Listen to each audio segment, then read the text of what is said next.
Eux-mêmes sont complices même de la mauvaise gestion de cette transition. Je pense qu'on n'a pas de réponse par rapport à la situation actuelle. La Guinée est un pays de tous les paradoxes. Tous les paradoxes parce que ce sont nos camarades qui sont aujourd'hui à la tête de certaines institutions. Je vais parler du CNT.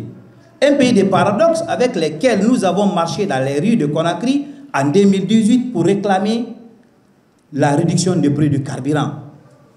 Certains sont ministres. Un pays de paradoxes où pratiquement c'est l'égoïsme qui prime sur l'altruisme.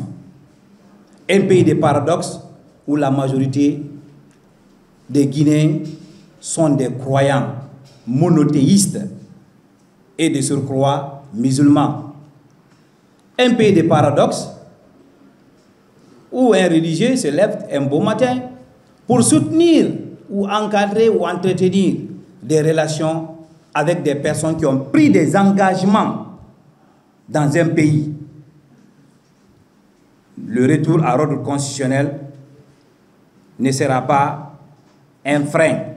Nous sommes prêts à donner le pouvoir dans un délai conformant au partenariat et aux conventions, notamment de la communauté internationale. Nous avons vu ici tous la communauté internationale avec la CEDEAO, la convention qui a été prévue notamment pour que la Guinée revienne à l'ordre constitutionnel. Nous sommes pratiquement à 4 mois de la fin de cette convention, de ce partenariat, notamment cette convention, on ne sait pas maintenant, on est dans une obscurité totale, nous ne savons pas où nous partons.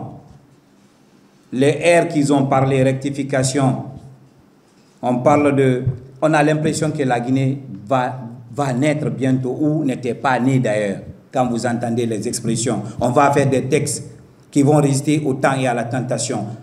Les seuls textes qui résistent au temps et à la tentation, c'est les textes divins. Même l'homme ne résiste pas au temps et à la tentation. C'est un faux débat. On n'a pas un problème de texte en Guinée, on a un problème de gouvernance. Il faut qu'on soit clair avec tout le monde. On a un problème de gouvernance.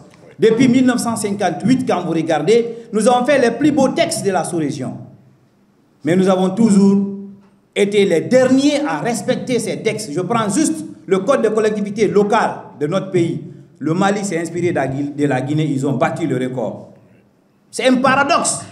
C'est pourquoi j'ai dit la Guinée, c'est le pays de tous les paradoxes. Les deux camarades Fonik et Mengue ne sont pas les seuls, il y a d'autres. Nous qui sommes devant vous, nous sommes menacés.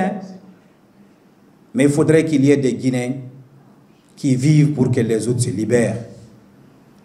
Aujourd'hui, je vois des gens dans les médias ou à travers les réseaux sociaux pour demander le retour d'Alpha Condé. Vous avez vu un peu le paradoxe de la Guinée.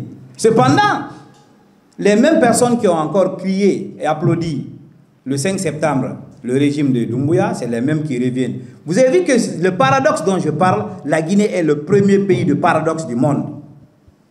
Tout ce que nous faisons, c'est paradoxal.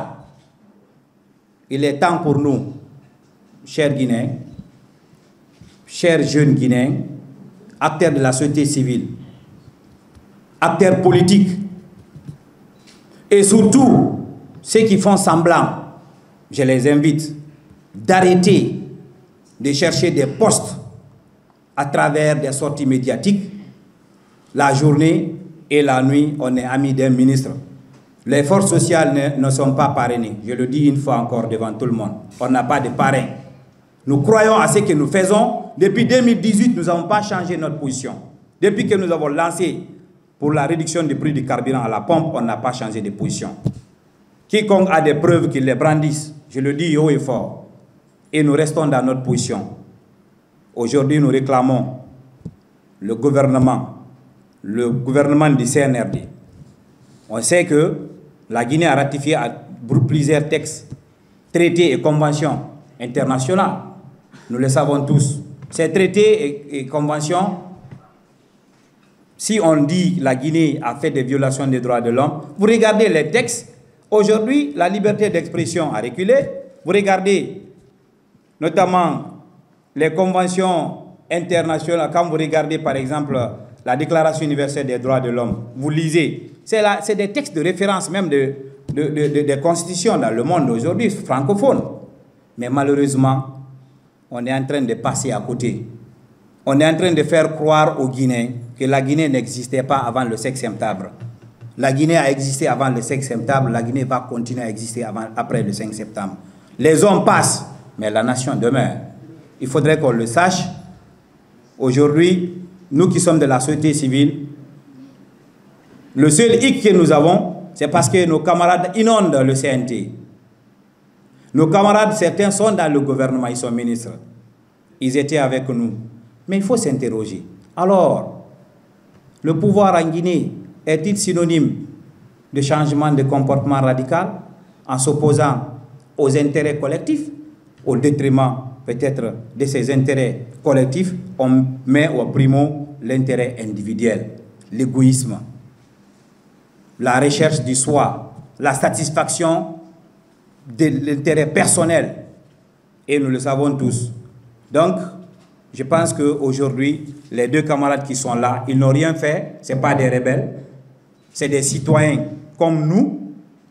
Ils n'ont fait qu'exprimer leur indignation, comme on le fait aujourd'hui, pour un retour à l'ordre constitutionnel promis par le colonel ou le général Mamadi Doumbouya.